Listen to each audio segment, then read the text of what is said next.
So one of the questions that we get often, which I feel like is more of a concern than a question, is isn't Pilates cost prohibitive? I don't know how many times I have introduced myself or been talking about Pilates and somebody will say, but it's so expensive. And we wanted to just address that because we want to kind of demystify that concern. Yeah. Well, it's true that working with a personal trainer is expensive, and you have to remember that the teachers are very well trained and the equipment is rather expensive.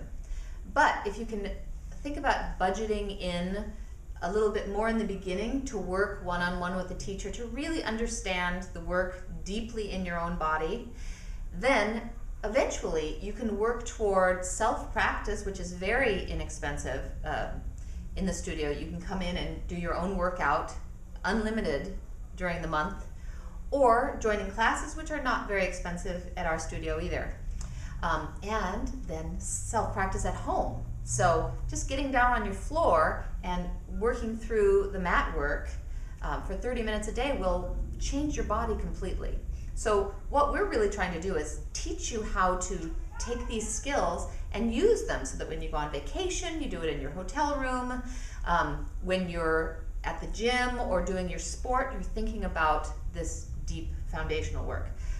But it's true that working one-on-one with a teacher in the beginning can make a huge difference to how you practice long-term. Right. So think about budgeting up front a little bit more and working toward a very affordable way to practice. So often what we see is that somebody will come in for a class and really feel like they're not successful in the class or in the work because they haven't been able to have that one-on-one time with the teacher that sets them up for success.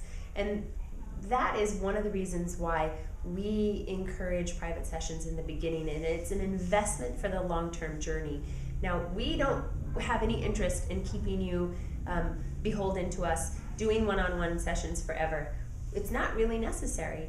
We really want you to be able to own the practice, and that means investment up front and then creating that long-term path so that you can practice and make it work for any budget, really. Yes. So those are just some of the most frequent questions that we get asked, and we hope that they will help you make a more informed decision about getting started. Please, once again, go to the FAQ page on the Pilates Collective website. There's also a section at the bottom of that page where you could submit your questions and comments, or really what you should do is call us and set up a session with one of our teachers. We've got a great introductory rate to come in and let the teacher see you move and ask your questions and establish a relationship and really find out if Pilates is the right thing for you. I think you'll find that it is. It's right for everybody, in our opinion.